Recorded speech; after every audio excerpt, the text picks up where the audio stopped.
All right, on this episode of the LPDS, we take some questions and topic ideas from the fans and sort of answer the mail on those.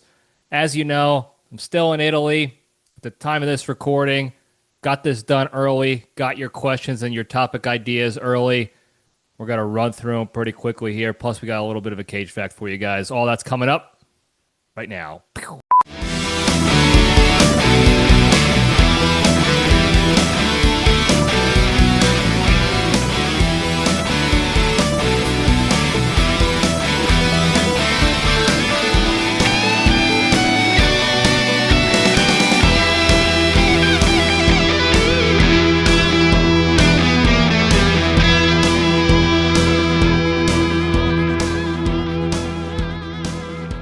All right, Jabronis, we're back. Welcome back to Libretti Podcast Diary Show. I'm your host, Libretti, a show that talks about nothing but tries to find the lessons and everything. We have a good time doing it. Hope everybody had a good week. I have no idea how my week went. I'm imagining it's very good because I'm recording all this before my Italy trip, as you know, for the 15th time I'm reminding everybody. So I don't have much to talk about in this episode, but we want to keep putting out episodes for the people. That's what the people want. That's what the people get. So we're not going to be missing weeks if we can afford it. There may be a time, but not this time. So that being said, I imagine this episode won't be that long. There's not a lot to cover. There's been zero going on from when I recorded last week's episode to this current episode that I'm recording now. It's a matter of hours. So there's not a lot going on in the current events world to update you on, or even in the Libretti universe to update you on. So I will say this, though. The only update I do have is, and I don't know, maybe by the time I get back from my trip, it'll be better again. It'll be regular. But since they turned the water off to fix that pipe and then put the water back on, my water's been wacky. Everything has been all jacked up. There's no steady stream of water now. It keeps firing out like a machine gun, like a burst shot. Pop, pop, pop, pop, pop, pop, pop. Showers have been weird. Brushing teeth, washing dishes, all been very strange. Washing clothes, the washer machine is acting all weird because of it. It's just, it looks like in Austin Powers, I think it was Austin Powers 2, the second one, where he's telling Mini-Me to do fake pee-pee or whatever, and he's spitting the water out, and when he gets to the end, he's just kind of like puttering it out. That's what every faucet in my house is coming out like that right now. And it's been over 24 hours since the water's been back on, so I don't know what the hell's going on with it. Hopefully it regulates. By the time I get back, it's regulated. But the stuff, the ineptitude of public service just never ceases to amaze me.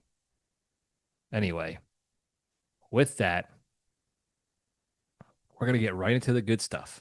Very quickly. Like I said, no nonsense. Get right to the questions. In and out, bada bing, bada boom. So let's do it. Let's step into the cage.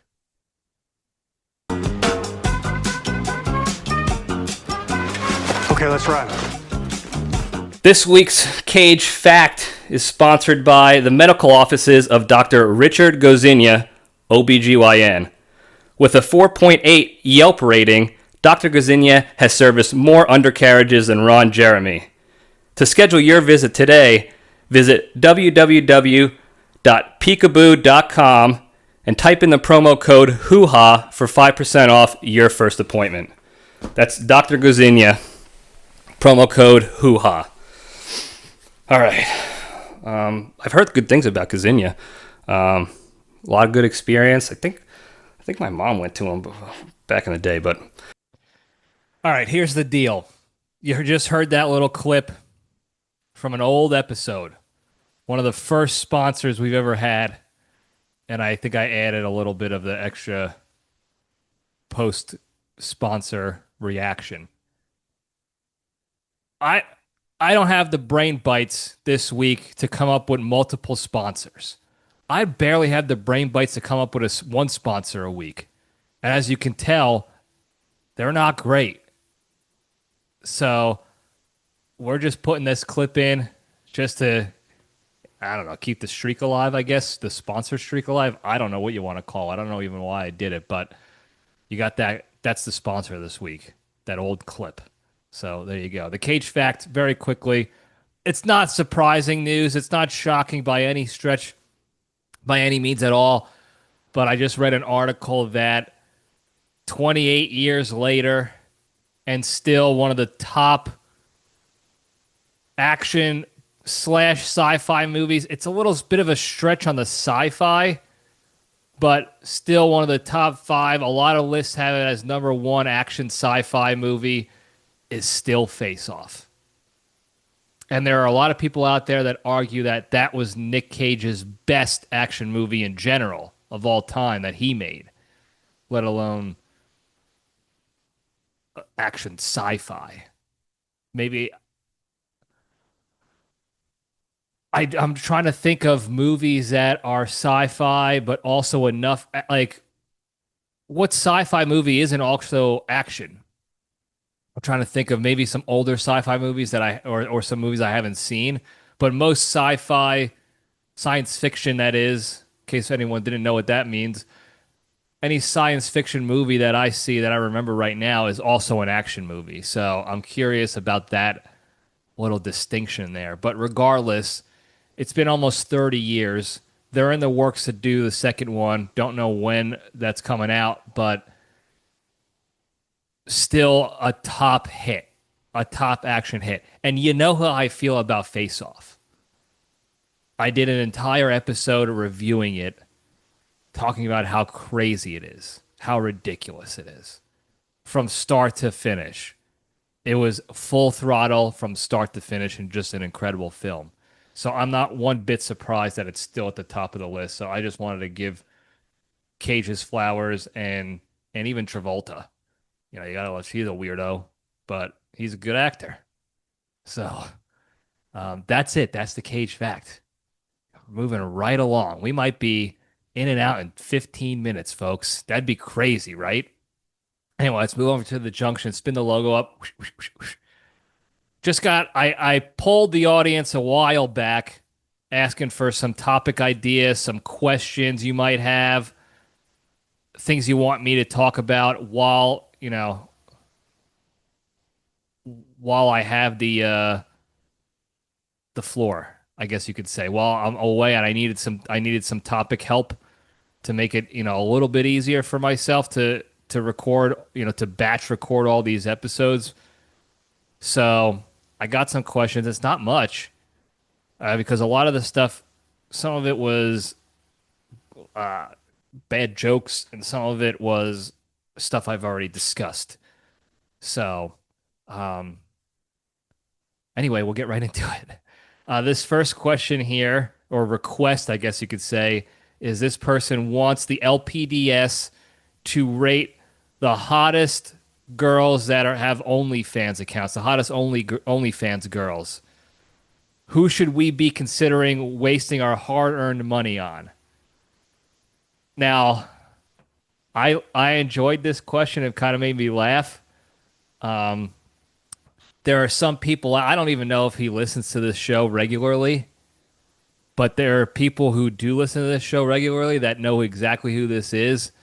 I don't want to completely out him, but I would consider him a greasy individual, if you will. I believe he's a detective, so I definitely don't want to add him because he does a lot of undercover work, if I remember correctly. So I don't want to add him. I don't want to out his location or anything like that to compromise the integrity of his valuable position. This guy leaves his family. He has to leave his family to go to remote parts of the country to do serious detective work, undercover detective work. Sometimes it's PI type of work. Sometimes it's like he's in these areas of the country where it's basically like a time warp. He's like doing like noir style detective work.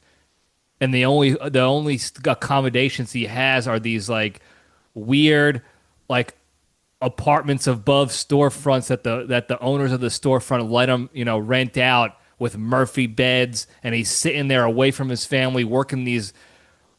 They're not. I mean, they're important cases, but they're boring. They're boring. And he's sitting there rotting away for the good of this country, stopping serious stuff, but it's the most boring side of the house. It's like almost like the finance crimes, like tax evasion type of stuff, insurance stuff. He had to go undercover as a sleazy insurance salesman, the worst of the worst. And he had to go do something, pretend to do that to get the perp. And then he's got to come home. He's got to turn that back off. And he's got to go be a family man, go to his kids' baseball games, act like he knows even how to play baseball. He has to essentially go undercover for his own family to know how to play sports and stuff. I mean, the guy just, he deserves an award, but no one can ever know about it. No one can ever know about it. So when you ask a question like this, on the surface, it's like, this guy's a creep. This guy's a sleazeball. Maybe the sleaziest ever. Maybe. But when you know who it's coming from, you understand, like, this guy, this is a real guy. This is a guy who has to make sacrifices day in and day out. And if he wants a little bit of guidance as to who to take a look at when it comes time to self-treat, and he can't order any Farfel's fart jars to be sent to him because he's undercover. He certainly can't have them sent to his house because then the jig is up. So if he's got if he wants a couple of names for OnlyFans gals, I want to be able to help him. Unfortunately, I don't know names of these ladies. Most of them have the same, very similar names on there, like Sweet Baby XOX. I am willing to bet, for my man, if he is listening, if you look up Sweet Baby XOX, you're going to get a good one. One of them are going to be pretty good. So I would check that out. What I would also do, if I were to do this, I don't do this. I don't pay money for this stuff. I'll put it that way. I would find their social media handles, where they do their advertisements, if you will, their marketing. And then pop over. This is, by the way, if you got kids listening, don't get them out of the room, especially if they're getting ready to, if they're 12, 13, almost 14 years old. They're in that window, if you know what I'm talking about, that window where stocks start going missing, getting hardened, if you will. Get them out of the room, okay? This is not family conversation. But I would find them on there. Find anybody who's a social media influencer on Instagram who flaunts it even a little bit. First, you got to check their bios on Instagram. And if they got, like most of the time, if they got the account, they put it in there. They'll say something like, yes, I have one. And they've dropped the link, or they say, come see all of me. Here's the link, stuff like that. They're kind of creative so they don't get popped on Instagram. But here's the trick for you, undercover detective. And thank you again for asking this question. Here's the trick. Pop over to their Twitter accounts, x.com accounts, Twitter. I call it Twitter still. Pop over there, okay? Because on Twitter, anything goes. They'll show everything. Boob, with nip, without nip, both nips, side boob, tri boob, under boob, top boob, all of it. They'll show other stuff below the equator. They can do outright action films. on their Twitters, and most of them do. Okay. You're on a budget, fella. Okay. I know what they pay undercover work. It's not much. And you got a family you got to protect and finance. So I get it. I would not recommend spending the money on these official accounts. Don't do it. Pop over to their Twitters once you find them out on Instagrams. And 99%, 95% of their stuff, maybe 90 for some of them, is on their Twitters. Everything you're looking for. And you don't have to do it. There's no transfer of funds. You're not losing money. You're not leaving a carbon footprint, if you will.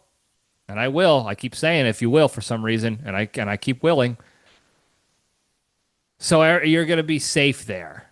Save yourself some money, but also get yourself treat yourself a little bit while you're in that Murphy bit undercover. You're doing God's work. You deserve it. So thank you for that question. Thank you for the question. I hope I helped a little bit. So and for the people who are more mature, I guess you can say, I have this is what you get here. We cover all the topics from mature, intelligent level, mature, educational type of stuff to whatever people are looking for. So if you didn't like that, it wasn't for you. I'm not gonna shit talk you and be like, too bad, fuck you. No, it's just that wasn't for you. That you're not the audience for that. It was this specific person doing God's work. More power to him. So thank you for that. All right. The next question. This was a topic idea that this person wants me to talk about, and it's grifters. Grifters with a G, as in golf. Grifters, not drifters. Now, grifters are, to put it nicely, con artist, snake oil salesman, if you will. They'll do they'll do and say almost anything to get something to pay them, get money out of people. It's not a good term. Okay, if somebody calls you a grifter or accuses you of being a grifter, it's not a good term. It's not a term of endearment whatsoever. It means you're doing something wrong. And I'm gonna be a little bit brief on this because I could talk about this a long time for a while. It's the grifter community is big in the consulting and coaching space, especially if you're doing a lot of your marketing and branding online, which is what I'm doing a lot of right now for Spearhead. It's saturated with these snake oil salesmen that are selling these get-rich-quick, here's these hacks to making money and passive income and all these buzzwords. Sign up for my mastermind. I'm a guru. I'll make you a millionaire within a year. And all they end up doing is taking your money. They yell at you, they talk loudly to you to try to be motivational, but they're really just saying nothing new or nothing groundbreaking to you. You got to get off your ass and build that discipline. Yeah, I did that in my 30-second ad I put out on Instagram for free. My little reel, my clip. I'm not charging people thousands of dollars for that like these people are. So on one hand, I don't like them for that reason because it hurts the reputation of the people actually trying to do things the right way and provide help, and services and value to people.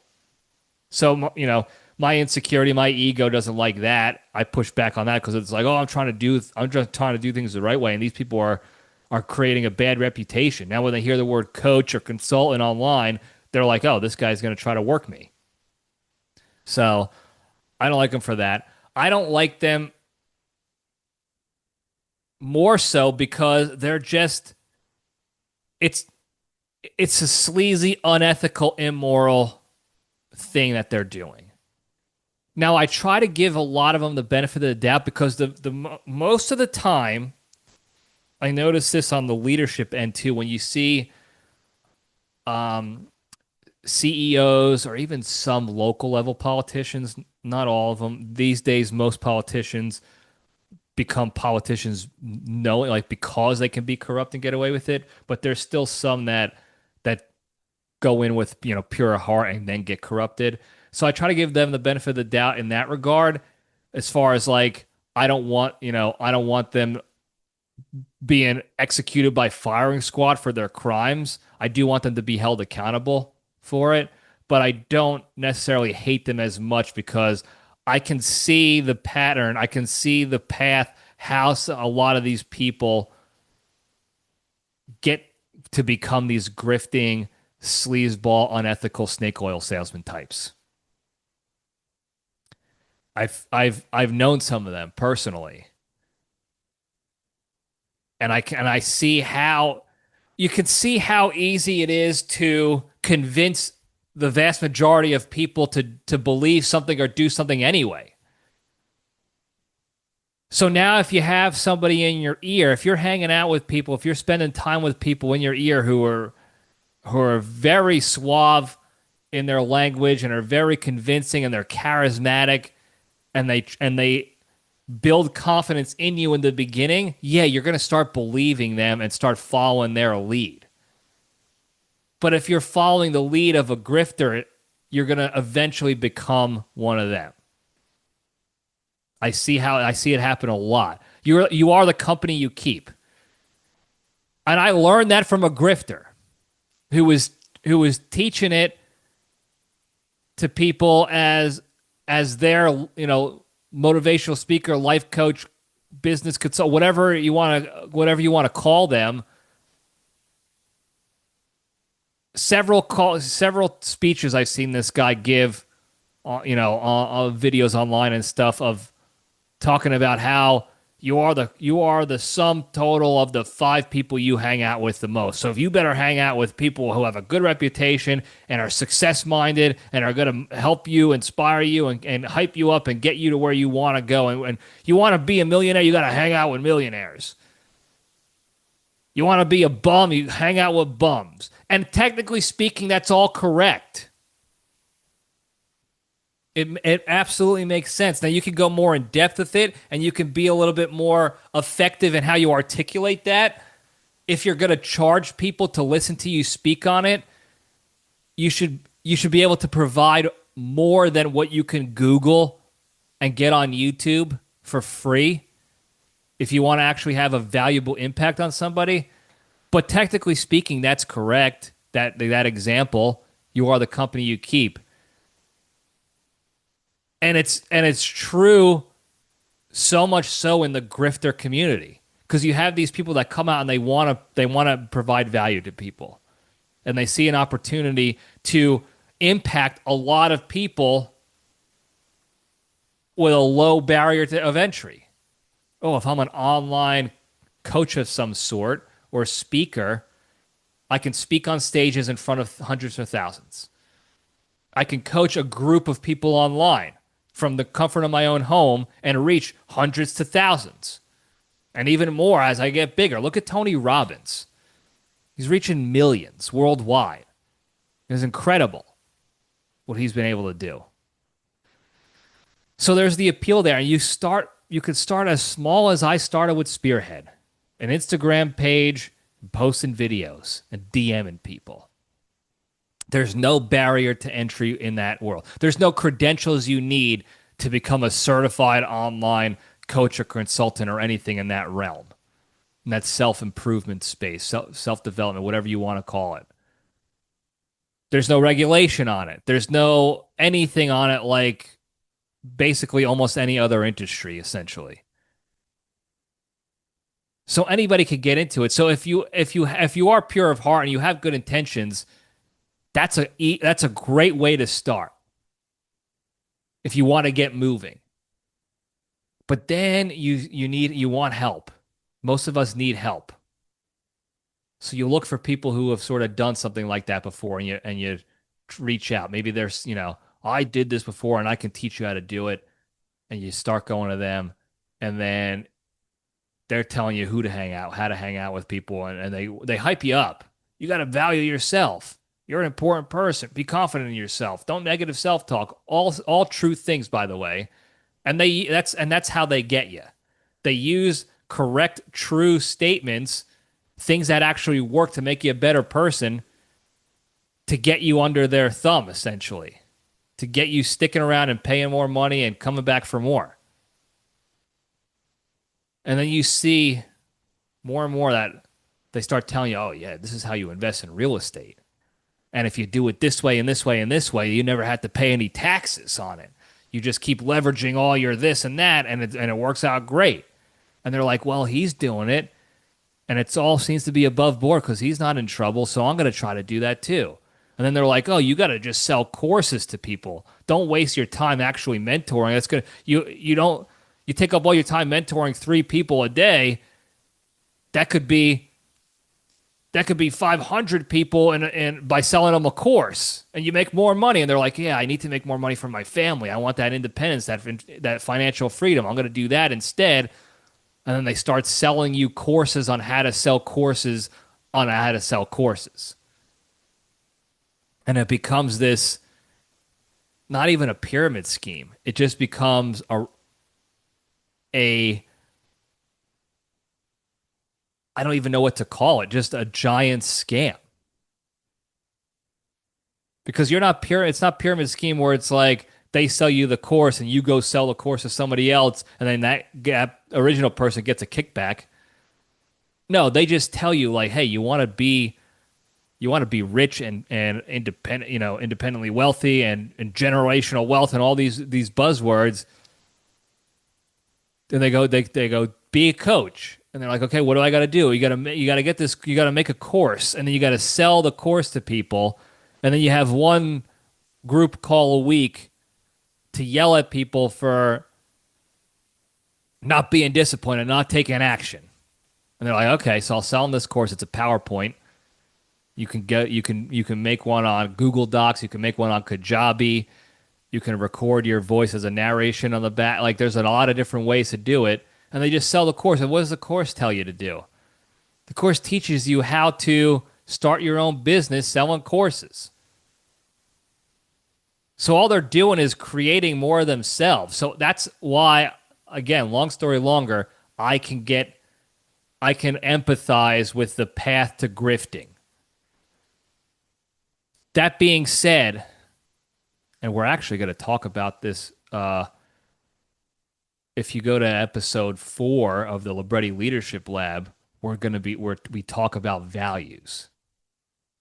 So this is kind of funny that this person brings this topic up. But if you follow Libretti Leadership Lab episode 4 and what we talk about there, setting values and sticking to them, essentially, the long and short of it, if you're actually sticking to your values, you won't get into that position.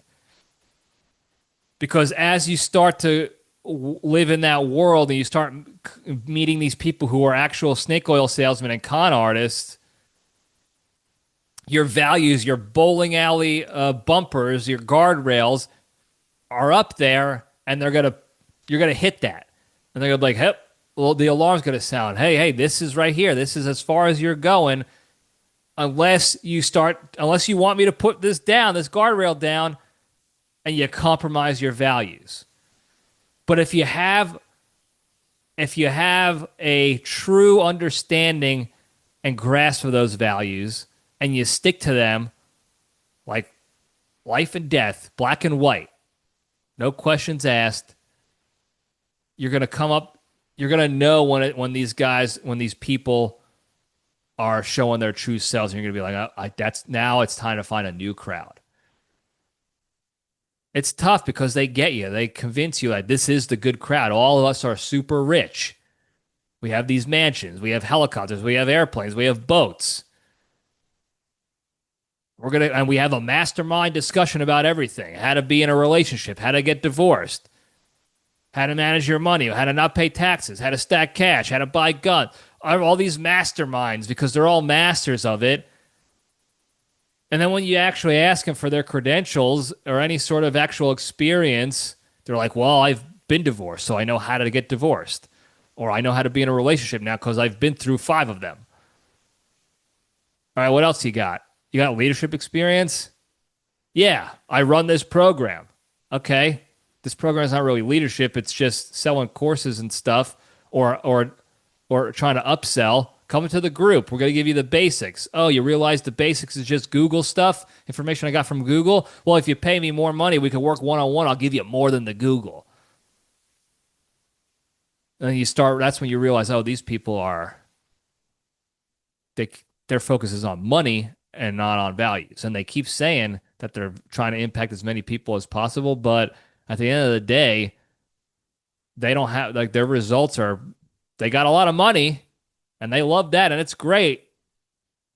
But people who got value, that number is low. That number's down here if you're looking on YouTube and Spotify land. So if you have a good set of values and you stick to it and you stay true to it and you live by your values, you're going to be able to, the alarms are going to go off. You're going to see this is not the crowd that's going to get me where I want to go. Sure, financial wealth and success is awesome. That's what I want too in my Libretti LPDS life. But I'm not willing to compromise my values to get there. I'll take a harder route. I'll take a less paved road. It's not the money. That's what these grifters do. They tell you about, oh, it's, you could be so rich and wealthy and then you'll have the freedom. You use money as a tool, which is technically also a good piece of advice. Money's just a tool so you can live free. And take vacations what you want and spend the time with your family and this and that. But they slowly but surely, they flip the script on you. The goal becomes the money and not the impact. So I try to stick to my values. I recommend to others, stick to your values. And if you need help, if questioning like, hey, is this person a grifter? This person a real sleazeball? Or this person legit? Feel free to reach out to me. I don't like them. Some of them I feel a little bit more empathetic towards because I see how they fallen off the path. And I would like to have the conversation with them of like, hey, I know you were a good person. You still have it in you, but you're off the path. I know you don't think so, but you're off the path. Some of them I want to go to war with, for lack of a better term, if you know what I mean. I have no problem taking them down because they're sleazeballs. They're liars. They're scam artists. They're bullies. They're frauds. And I have a genuine hate. Very few people do I hate. Few types of people. But I have a genuine hate for people who are purposely trying to take advantage of others like that. Whether it's the phone scam, the scam artists against old people, or these sleazy grifter salespeople, slick, these snake oil salesman types, just trying to work the system to take advantage of people's vulnerability, people who are trying to get better and actually entrusting you with their money and their time to help them. And that's what you're doing. I have a genuine disdain for them. And I usually don't I don't hate many types of people. I don't care enough about people. Like if you're not my type of guy, my type of crowd, I just stay away. Do whatever you want to do. I don't care. But if you're taking advantage of other humans like that, you're a piece of shit. If you're doing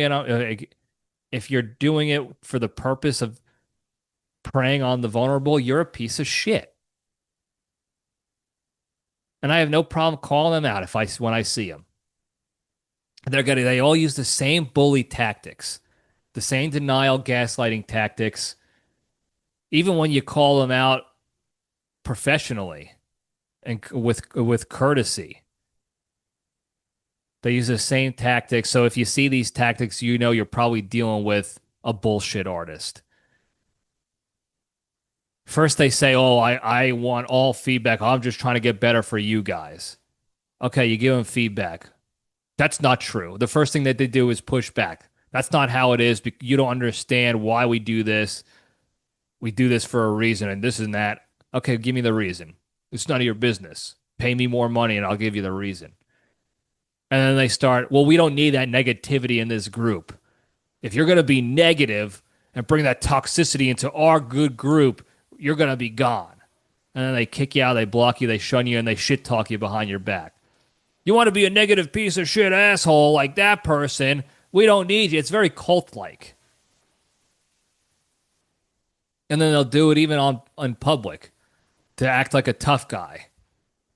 There's the one thing that's different about our group is we don't take no shit. If you're negative, if you don't want to be here, I don't care. It's not about the money for me. It's about helping people's lives. We're going to kick your ass out. We don't want any of that negativity. Well, there's a vast difference between shit talking and negativity and providing feedback so that everybody gets better. If you're not open to feedback, if your ego can't be pushed aside a little bit, or if you realize you're getting called out for your bullshit, that's different. Okay? There's a difference between being just negative and pessimistic and a troll and someone that you don't want to be around you, and someone providing feedback that you just can't handle, or because you're being called out and the jig is up. So watch out for those tactics, and if you come across it at all, let me know and I'll help. I have no problem calling them out. There's no skin off my nose, my big schnozzle. They're gonna act tough. There's a couple of them that I know act tough. They're all, I'm bigger than you. I'm stronger than you. You think I have more money than you, so you think you're gonna come and tough talk me? Like, guy, I have nothing else going on in my life than to take care of you, so to speak. So let's go. You want to be a tough guy and take advantage of people and then get mad when you get called out? Let's do this thing. Let's dance. I'll do the guinea hop all over you. I don't care that you're bigger than me. I eat pieces of shit like you for breakfast. And if you don't get that movie reference, that's a damn shame. So anyway, thank you for that topic idea. I appreciate it.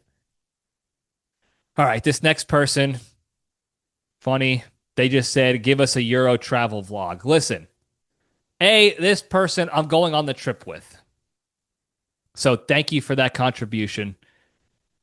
B, I'm going to be filming as much as I can, but I'm not going to be able to post it in time. That's why I'm doing this episode now, so that when the time comes, Sunday comes, the Sunday sermon of the LPDS, the Church of LPDS, you get it on Sunday. I wasn't going to be able to record Euro vlog and provide and put it out there. I don't have a production team to send out the content to and be like, hey, get this out by Sunday. When I have the means to do that, I'm going to do that. Right now, I don't. On the production team, on the marketing team, on the tech, on the PR, I'm everything. So I had to work with I had to work with the team I've been given. So the vlog, we'll get some vlog stuff. So I appreciate the reminder, because I am also historically terrible at taking photos and videos and stuff while I'm traveling. So I got to do better at that. But thank you for that. All right, the last one here. This person asked, I know they follow us on Instagram and Facebook. I don't know how often they listen, so I hope they hear this, because I didn't respond to them in Instagram. I'll leave them a reminder in case they want to tune in. They said, what is mental training and how do you implement it? And I love that question. That's more spearhead related, because that's what we provide. It's one of the things that we provide to our clients that we work with. It's not a feature we advertise publicly as like, hey, we're mental training experts. We're gonna offer you mindset training and this and that. No, it's just part of how we help people become better leaders and solve their problems. You got to have the right mindset, And a lot of times people don't know what that means. I certainly didn't when I was first learning it years ago. So instead of advertising like that, we give mindset training. Like, what the hell is that? No, it's part of how we get people to become better leaders. And when we tell them, hey, you have to adjust your mindset for you to be more successful, more long term, and get that leg up on people, get that leg up on the competition. You got to have that different. You have a different mindset. They're like, well, what does that mean? How do I do it? And then we run through the program. We have a separate program for the mindset training, and then the leadership side of the house too. And then they realize, like, oh, because I'm improving my mindset and I'm more solution focused and this and that, it's making my ability to lead my team a lot more effective and a lot more successful and a lot more consistent. So mental training is a way to improve your mindset. As basic as I can get in that right now is the mental training is something you can do daily. I do it every day to help change your mindset overall. And it's because we're creatures of habit, and our brains, our minds have these pathways. People call them neural pathways. That's a buzzword that I try not to use a lot because there's a lot of, again, grifters and bullshit artists out there that use these buzzwords. So I don't even want to be perceived as one of them, but they're essentially lanes in your road, like your subconscious, your autopilot, second nature. You've heard these terms before. That your brain has built into its circuitry to go about living. It creates routine. It's survival instinct. You got to create routine to stay in your comfort zone because you know your comfort zone. You're familiar, so you know the threats, you know the vulnerabilities, which are probably a lot less because it's a known area, it's a known realm. And your brain has these put in. So, and I don't know the medical, like the physiological, neurological terms of your brain doing this stuff, how it creates these pathways and the circuitry of it all. Because I am not a doctor, but that's essentially what it is. It creates routine in thought and action so that you're just living, most of your life is an autopilot. And if you take the time to think about it, not to sound like, not to make this a negative thing, but think about your existence. Think about your day to day. You have a routine for probably almost everything. Your morning routine, I wake up. Here's my routine. I wake up, I take the dog out. If it's not raining out, I sit outside, stay out there for a few extra minutes to get some sun and to be outside immediately as opposed to being on like my phone or computer for work or whatever. I come in, Randy hangs out by the sliding doors to get his sun while I brush my teeth and shirt up. Then I go grab my computer, I put it in my office, go to the kitchen, feed the dog, get the coffee going, take my vitamins and creatine, put my plants, my tomatoes and peppers in the pots. I put them from the garage outside. I come back in, I pour 1 cup of coffee while I'm making my breakfast. Drink that, finish making breakfast, fill up the cup again. Got my second cup. I bring that to the office. Randy follows suit. And now I'm doing my work. Like every day is basically like that. I have a work routine. This is what I'm going to do first for my 9 to 5 job. This is what I'm going to do for spearhead stuff for the day. Everything is, and it's autopilot. Like I don't even have to write. I don't have the schedule written down, nothing. I just know. You don't even think about it until you stop to think about it. Most of our lives are on autopilot. How many times are you driving the same route to and from work And you get in your car, you start driving. The next thing you know, your exit is coming up to go home, and you're like, I don't even remember what happened the last 20 minutes on this drive. Not that you weren't paying attention or that you were asleep at the wheel or whatever, but you're just in autopilot. Your brain has created that subconscious effort. Brushing your teeth every morning. All that stuff has become second nature. Okay? Mental training. So, real quick, I'll go back. A lot of times, more often than not, the reason for people's lack of success is because their second nature is rooted in less than good habits. Not bad habits. Some people have bad habits, obviously. I've had bad habits, procrastination, half-assing stuff, no discipline, getting distracted, like all that stuff. We all have bad habits, so this is not a knock on anybody for having bad habits, but most people fail to reach that highly successful like realm in their lives and what they in achieving their specific goals because their habits are not aligned with their goals. Our second nature has become regular, average, normal, which is fine. Completely fine. There's nothing wrong with that at all. It's not like you should feel bad about that. You should not judge people for being like that. It's the vast majority of us in the world are just, average, going through life, existing. Got it. Cool. But people who come to me, business owners, managers, people who, who are trying to get better in that world and leadership, become better leaders, better business, whatever, trying to get their problem solved, they can't exist in average. They can't get to those goals if they're going to stay average, if they're going to stay status quo. So mental training, there's the education side, the education of what the mindset should look like.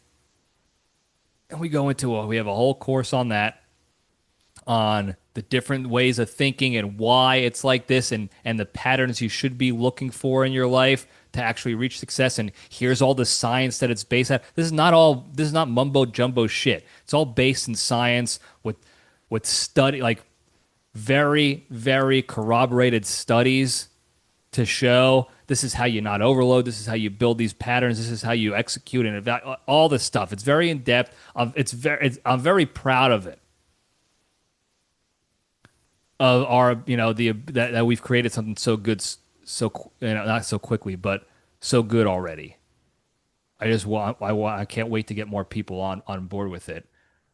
But the mental training portion, back to your question, because this is something people can do all the time, every day if they want. And it takes roughly 3.5 minutes, maybe. Okay. And now I'm not going to get into the reasons the in-depth reasons behind everything. That's part of the mindset sort of program itself. Not because I don't want to give it to you guys. It just takes I go over this over days, weeks. This is not a 20-minute answer on why. Like if somebody's telling you, I could teach you mindset in 20 minutes. That's a grifter. That's a snake oil salesman. This stuff takes time to explain and understand. So I'm not going to explain why too in-depth for each step, but I'll give you a little bit of a taste that makes sense for everybody. So the mental training on the surface, in and of itself, is a little exercise you do every day, and I highly recommend you do it in the morning every day. That's something I forgot to mention in my morning routine is my mental training.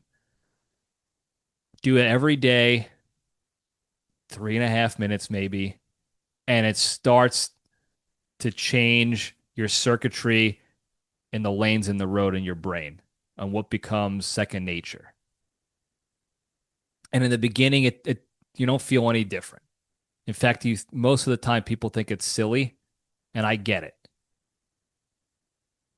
But you do it every day. It's just like the big three. You follow the big three a little bit each and every day. This is basically the same thing, except just a slightly different, specific subject, I guess you could say. but you do this stuff every day, this routine, and eventually your second nature, your subconscious will shift. You'll realize that you're putting yourself in positions to be more successful. Your thoughts are going to be geared more towards how I can accomplish my goal, as opposed to I'm never going to be able to do this, or as opposed to what's on Instagram today. Your brain is going to start naturally thinking on its own, what can I do right now to get to my goal? Who can I talk to right now to help me get to my goal? What actions can I take right now to get to so your thoughts and your actions and your decisions start to align with your actual goals now.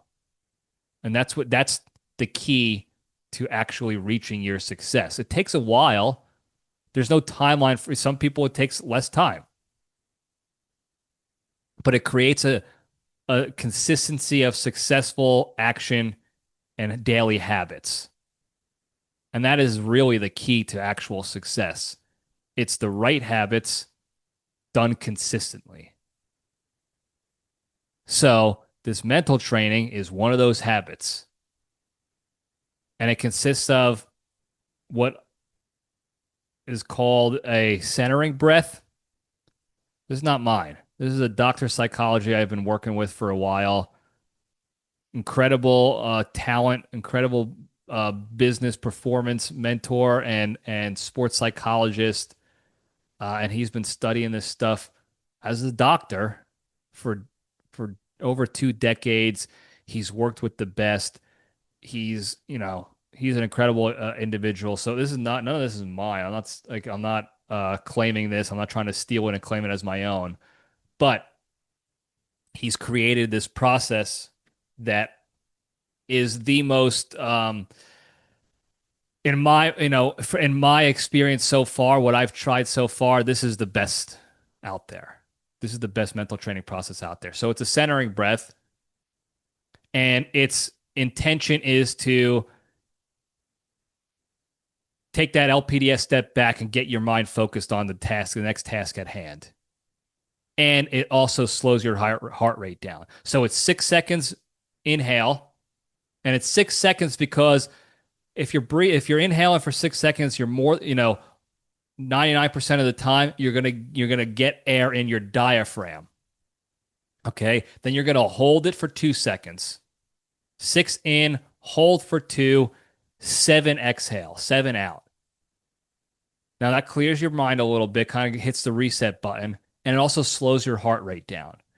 So that's a great thing you guys can do if you're starting to feel stress or anxiety about something, and you're starting to get those alarms in you, your heart's racing, you got the adrenaline pumping, get a centering breath in. 6 in, hold 2, 7 out. That's a sign. It's sign. You can go look it up. Scientifically proven to help slow your heart rate down. Get you out of that fight or flight mode, or get you to be able to take quality action in your fight or flight mode. This is all stuff we talk about in the training, by the way. Anyway, after that, you have your, what I'll call, identity statement. Whatever your goal is, whatever you're looking to achieve in the next 5 years, 3 to 5 years, that's what it is. I'm the best baseball player in the major leagues. I am the best teacher in this district. I'm the best recruiter for this recruiting agency. Whatever, my work ethic is unrivaled. Nobody's going to outwork me.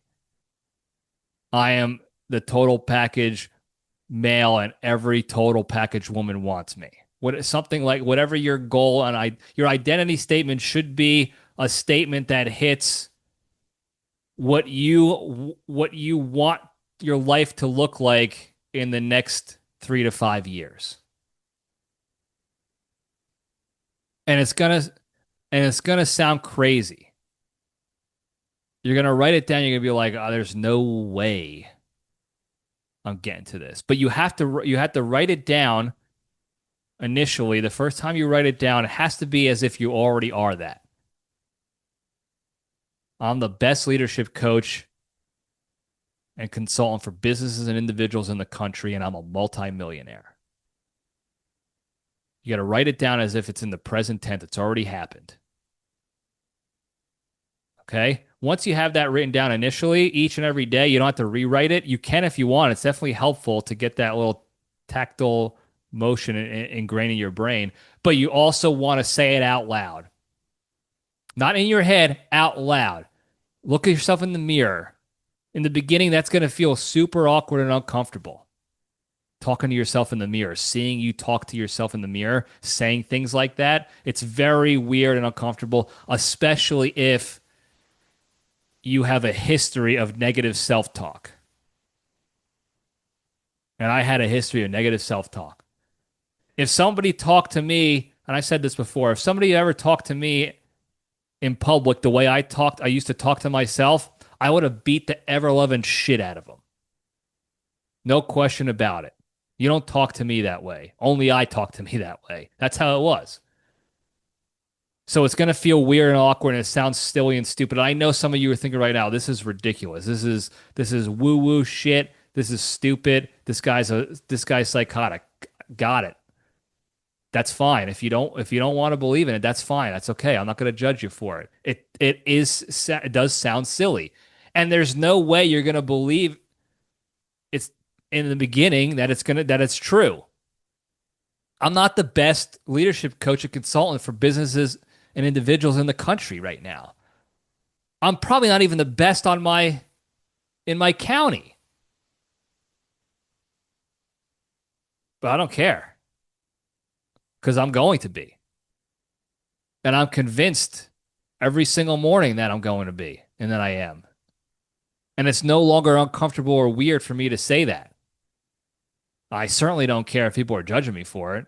I don't care about a lot of people judging me for a lot of things. So, but for the beginners out there, it's going to sound silly. It's going to feel weird. You're going to feel like even a fraud and an imposter doing that.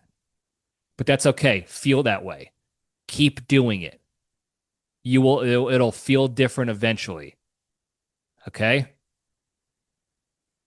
So after you say your identity statement, you're going to write down 3 things you did well in the last 24 hours. Anything that you did well, anything that you accomplished. It doesn't have to be, I cured cancer every single time. If you found the cure, obviously write that down. That's an incredible accomplishment. But for me, it's the simple, whatever, like I worked out yesterday. That's what I do in the morning, and I say the previous 24 hours, because at the end of the day, your brain is tired, you're all disheveled, you're not thinking straight, you're like, what the hell did I do? Now, sleep it off.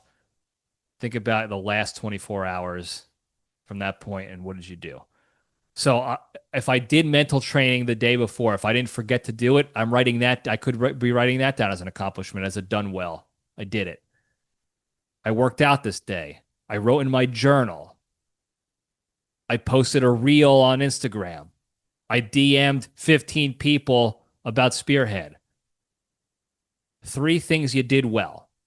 Okay? The reason behind that is, again, our brains are always thinking in the negative. It's a survival instinct. Plus, I imagine a lot of us had parents that always criticize. We're always finding the negative in things we did and whatever. I'm not speaking about anybody specifically. I'm just saying that goes around too. So besides the fact that our survival instinct is there to keep us in the negative because it's for survival, you got to be aware of the negative to be able to protect yourself from the negative. We're trying to change that because we don't necessarily need that line of thinking anymore to be successful. We want to be in the solution focus as opposed to problem centric, which is what we go through over the several weeks or months to get your mindset shifted. So you write down the 3 things because now you're thinking about things you did well, accomplishments. So it gets your brain thinking about accomplishments, and you're getting, instead of cortisol surging through your body, that negative chemical, you're getting good dopamine and endorphins surging through you. Okay? And that is a positive trigger. It's not toxic positivity and like everything you do is great. No, it's just getting your brain to focus on production and progress and positivity in that regard, so that you have that, when you feel good, you're like, oh, I want to keep doing more. I'm going to keep it going because this feels good. So you write 3 things that you did well, accomplished. It's big or small as whatever. I brushed my teeth, whatever. Write it down. Think about it. Write it down. Hand write it down. The next thing is you write down one thing in the next 24 hours that you could improve on. It's not something you failed or suck at, but it's one thing that if I want to improve on this. For instance, I want to get at least 7 hours of quality sleep tonight.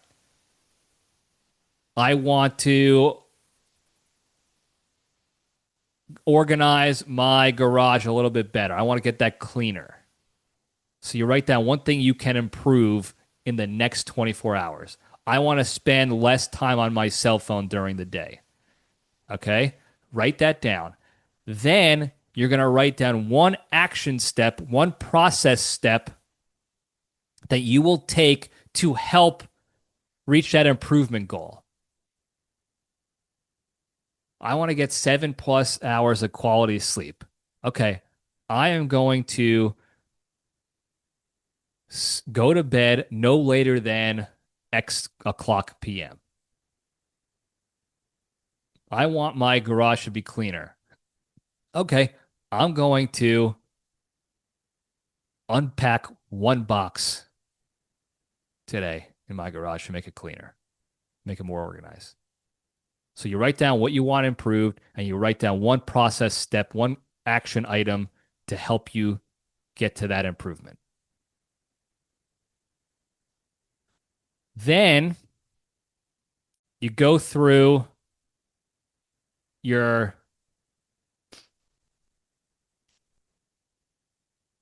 what I would say 2 to 3 most important things to get done that day. Now, those things, again, it takes a while to kind of talk through this and train to this.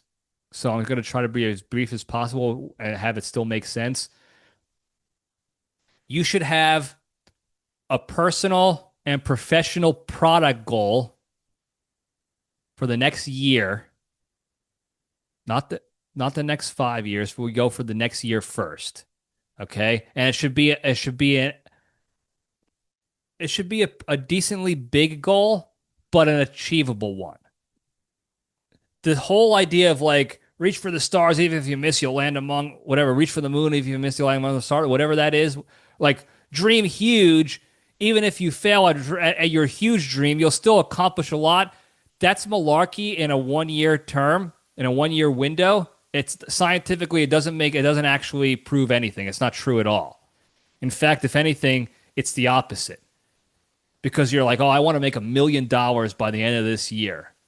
So that's your product goal. That's your result-oriented goal for the end of the year. And your process is, I have to sell to X amount of people each month to make this amount each month to get to $1 million. However many thousands it is you have to make each month to get to $1 million. Okay, so I have to get to 50,000 a month in sales to get to that 1 million mark. All right, well, I've only sold ever 2,000 a month, so I got a ways to go. But I'm dreaming big, so I'm gonna push big. And the first month you get 25,000. You're like, shit, I got way more than 2,000. I'm well on my way, but I am short now of my mark. So now I have to get more than 50,000 a month for the next months to reach my year-end goal. The next month you get 40,000. You're like, oh yeah, I'm real close, but now I have to get even more each month. Third month, 45,000. You're making progress each time, right? But you missed your goal each month to get to your year-end giant goal. And then you look and you're like, well, next month I don't have to make 50.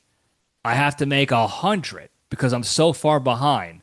And you're like, I can't even get to 50. How am I going to get to 100? And then the motivation goes down. And then before you know it, you're not even following them. The million goal is gone.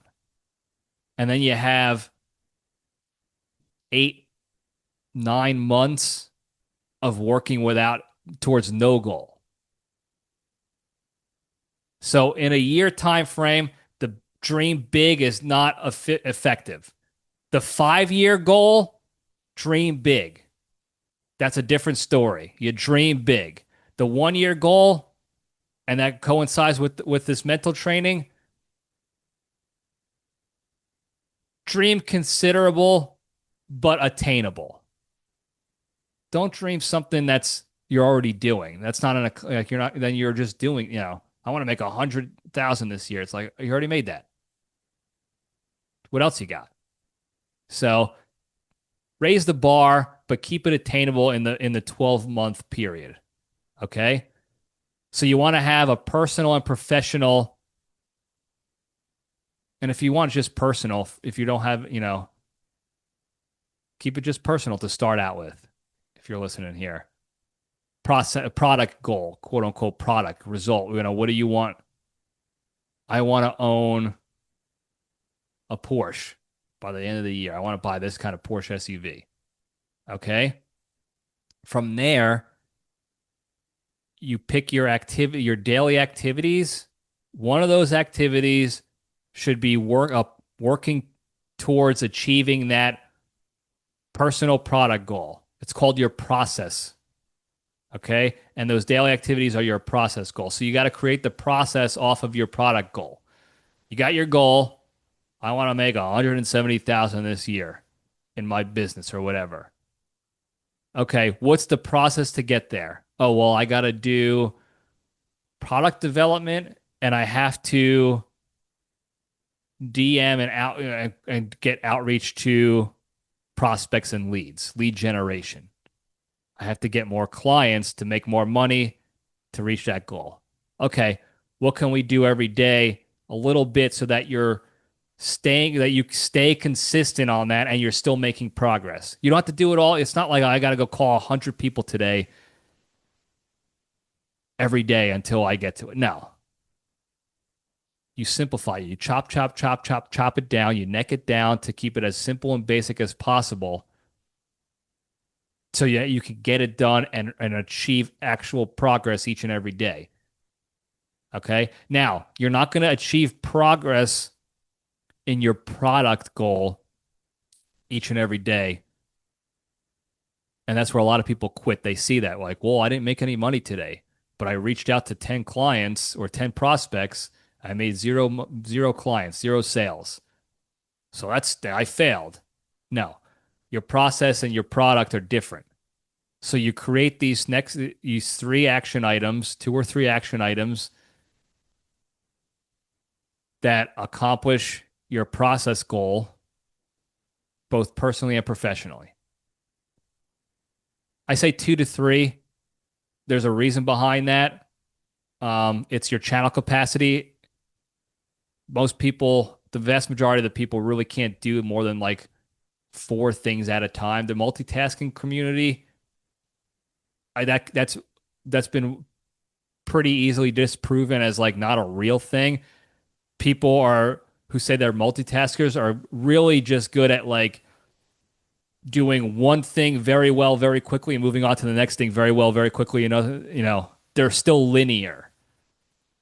But the science behind it is like you can't do more than your brain cannot handle more than 3 things simultaneously before things start dropping off. Like when you forget your keys, your car keys, you put your keys on the desk, you forget where. Not because you're stupid. It's because your brain's it's got too much going on at the same time. Channel capacity has been breached. You don't have the bandwidth. So it threw that piece of information out the window. So you pick 2 to 3 tops. You don't have to do 15 tasks each day to succeed, to reach your success, to actually effectively change your mindset and your brain where you want it to. You want to do less so that you accomplish more consistently. So you pick these 3 tasks, 2 or 3. I'm going to do 1 hour of product development for Spearhead, and I'm going to do 30 minutes of lead generation, cold outreach to prospects each day. Those are 2. And then my third is like, my personal goal is to have my house cleaned or whatever it is. So I'm going to unpack 1 box today, as an example.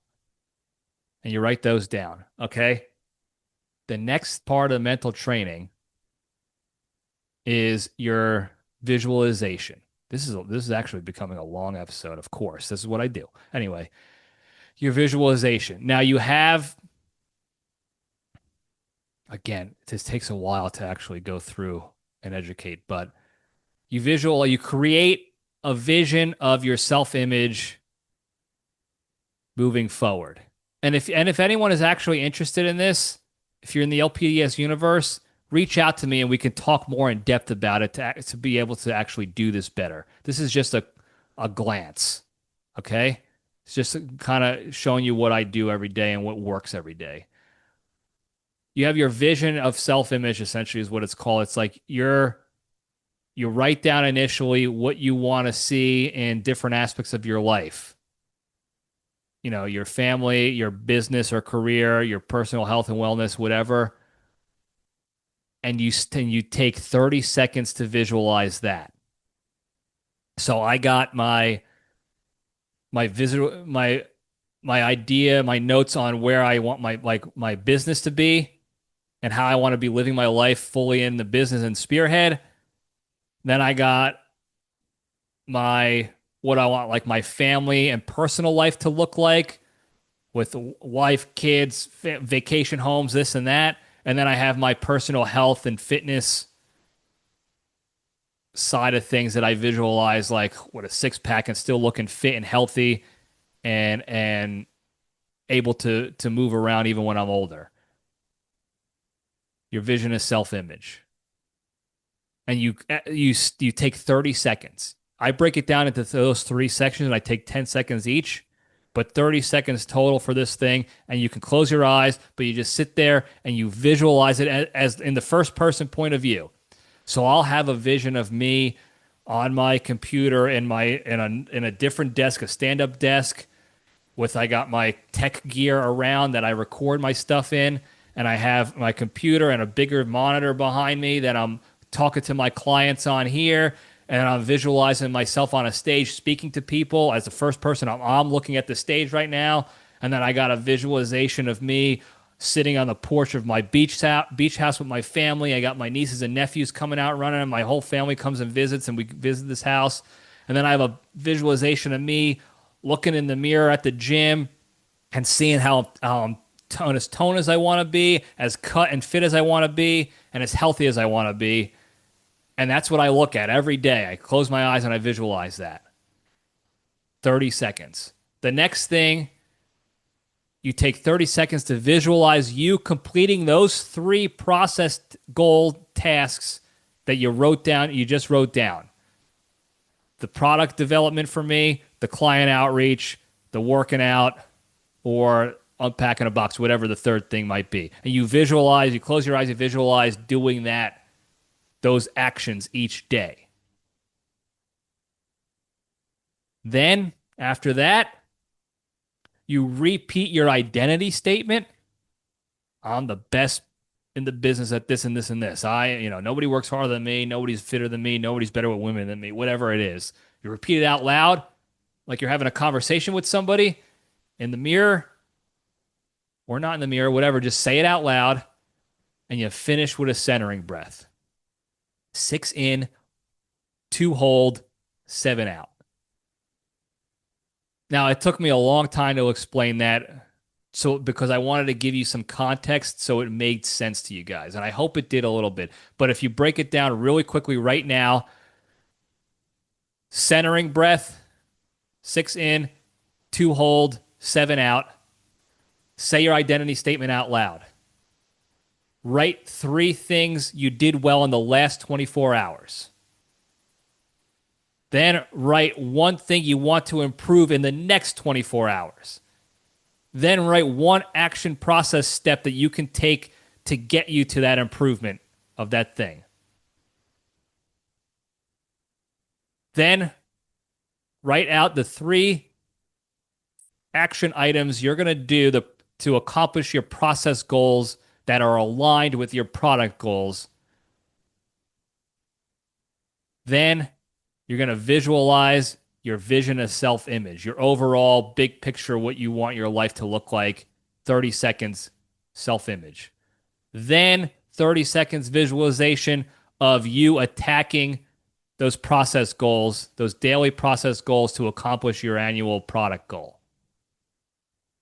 Then the identity statement again, out loud to yourself in the mirror or not, but say it out loud like I am right now talking to myself. Then finish centering breath, 6 in, 2 hold, 7 out. That's the mental training. Okay, so long story longer, what is the mental training? How do you implement it? That's it. The mental training is the daily training routine that you do. So you go work out.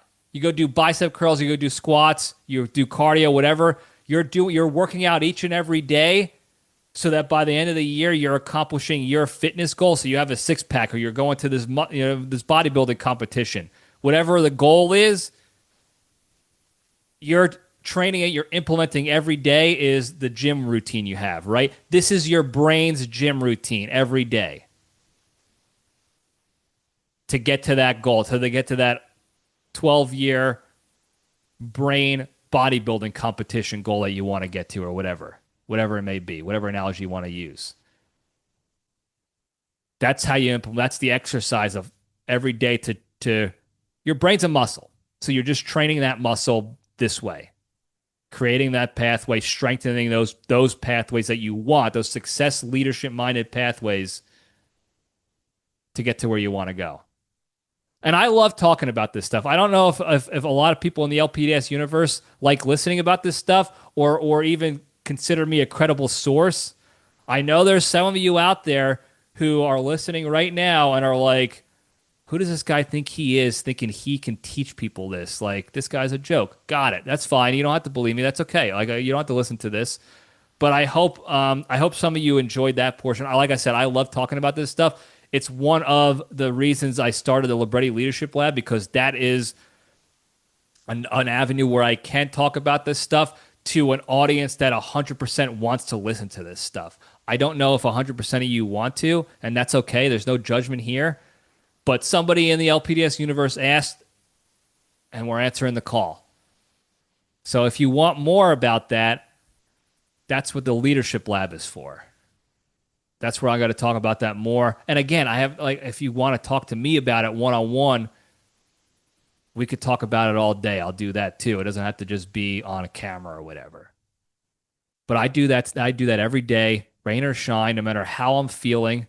Sometimes it's a little later in the morning than it's not always the same exact time, but it's always done before I get going with my day, like with my work-related stuff. I can't do it at the end of the day because now I have no process goals I didn't even identify what I wanted, what I want to attack during the day to get to my goal. So, it's been great. I've done it, I think, 256 straight days now at the time of this recording. This particular, because I log it now, since I started this particular regiment, I've been doing other stuff in the past with various levels of success, but this regiment has been the most effective and beneficial to me, so I've been sticking with this one. You know me, when it comes to things, getting into habits. So I've been doing this for the better part of a year. In the beginning, I started off slow. You start off doing it once a week, then get to try to 3 times a week, then 5 times a week, then every day. So for the first several months, I was like 3 to 5 times a week doing the mental training because I was building that consistency. If I start too grandiose too quickly, I burn myself out and I lose it. I lose the discipline and consistency. So start everything small, break it all down. And now I'm up to just about every day doing it, and that's that. So great question. Everybody, great questions today. Great topic ideas. I really appreciate it. You gave me a good episode to blab about. I thought this was going to be a 12-minute episode. So thank you guys for that. Before we go, very quickly, the big three, the 3 pillars of staying strong and being a better, happier, kinder, healthier, less stressed, more genuine human being, and being able to spread that positivity and goodness to all those around you throughout the land. Number 1, exercise every day. Do something every day to work on your physical, mental, or emotional health, wellness, and fitness. Number 2, the hardest one to do, don't be a shitty, negative person, be a kind person. When the opportunity arises to be negative or shitty or crappy or bad to somebody, take the LPDS step back, take a deep breath, and remove yourself from the situation altogether. Don't engage at all. Number 3, the most important one, be genuinely thankful and grateful for all the good you have in your lives. When you take the time to think about the good things you have and put yourself in that state of gratitude, it's a lot easier to follow number 2 of the big 3 and gives you a lot more time and energy to focus on number 1 of the big 3. And if you do all these 3 things each and every day a little bit, I promise you'll be a better, happier, kinder, healthier, less stressed, more genuine human being. You'll be able to spread that positivity and goodness to all those around you throughout the land. Thank you guys again for tuning in. Great questions today. Don't forget to like and subscribe. Put your notifications on. Hit that hotline, 202-670-1114. You know I love the hotline. Call it in. When I get back from my trip, I'll answer those hotlines. So 202-670-1114. Thank you guys again. I love you all. Stay strong.